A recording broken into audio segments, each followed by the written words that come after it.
Người sốខ្ញុំបាទគឺមិនហើយខ្ញុំមកផ្សាយបង្ហាញនេះជាមួយខ្ញុំមុននឹងចាប់ផ្ដើមខ្ញុំសូមស្នើសុំទៅកាន់បងប្អូនជួយចុច like និង share ម្នាក់មួយផងដើម្បីជាការលើកទឹកចិត្តមកដល់ខ្ញុំបាទ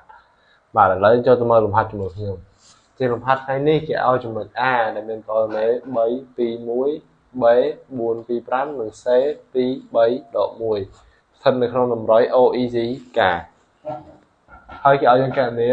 vector AB vector AC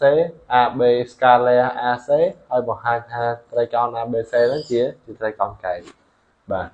អញ្ចឹងខ្ញុំនឹងធ្វើទាំងអស់តែម្ដងហើយនេះទាំង AB ទាំង AC ទាំង scalar និងទាំងបង្ហាញចឹងបើសិនជាគេកណនា AB គេមាន A 3 2 1 B 4 5 2 C 2 3 ដក 1អញ្ចឹងគេបាន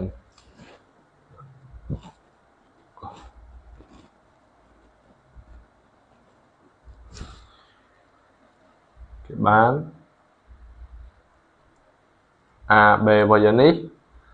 យើងនឹងយក coordinate នៃអក្សរខាងចុងមកដក coordinate អក្សរដើមបានន័យថាដកយក xb ដក xa yb ដក ya អញ្ចឹង xb ដក xa កតា yb ដក ya zb ដក za ចំពោះកន្លែងនេះពេលយើងធ្វើលំហាត់ធ្វើអីយើងមិនបាច់សរសេរក៏បានដែលយើងចំនួនលេខចូលតែម្ដងក៏គេអត់ឲ្យខុសដែរ B របស់យើង4ដក3 5ដក2ហើយនឹង2ដក1អញ្ចឹង AB របស់យើងនេះស្មើនឹង1 3 1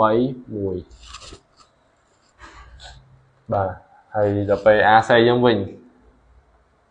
AC វិញម្ដងគឺយើងយកចុងដកដើមដូចគ្នាគឺ2ដកឲ្យ3 3ដកឲ្យ2ហើយនឹងដក1ដកឲ្យ1ម្ដងទៀត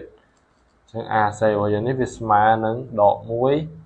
1ដក2បាទអញ្ចឹងយើងបានហើយអនៃ AB AC ហើយនឹងហើយសំណួររបស់គេហើយគឺឲ្យយើងកណនា AB និង AC អញ្ចឹងយើងនៅសល់ scalar ហើយ scalar នេះយើងមានពីរវិធីផ្សេងគ្នាទៀតតែដោយសារតែគេប្រាប់ជា coordinate អញ្ចឹងយើងនឹងប្រើវិធីគុណ x ដល់ x y ដល់ y ហើយ z ដល់ z បាទហ្នឹង AB scalar AC ស្មើយើងនឹងយក x បានន័យថាយក abscissa នៃ AB ហ្នឹងទៅគុណជាមួយនឹង abscissa នៃ AC ចឹង abscissa នៃ AB របស់យើងស្មើប៉ុន្មានស្មើនឹង1នេះចឹងយើងយក1គុណឲ្យ abscissa នៃ AC ដក1បូក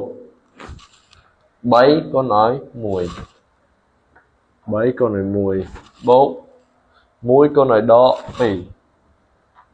1គុណឲ្យដក2ស្មើដក1បូកឲ្យ3ដកឲ្យ2ស្មើនឹង0 AB scalar AC យើងស្មើនឹង0បាទចឹងយើងអាចដូចនេះមក AB របស់យើងនេះមាន coordinate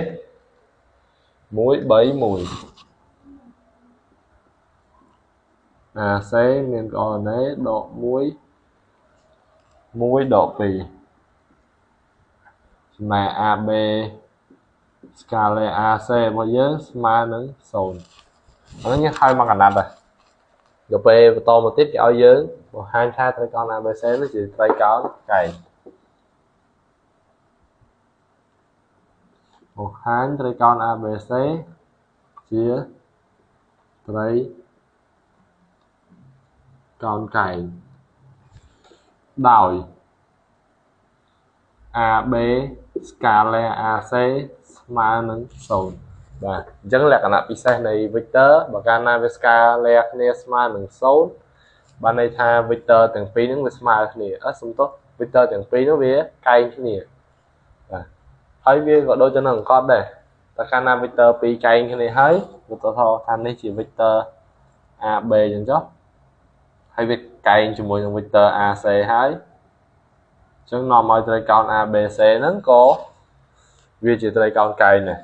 បាទជាងអាចសរសេរបាននោះ vector AB របស់យើងនេះកែងនឹង vector AC ដូចនេះត្រីកោណ ABC ជា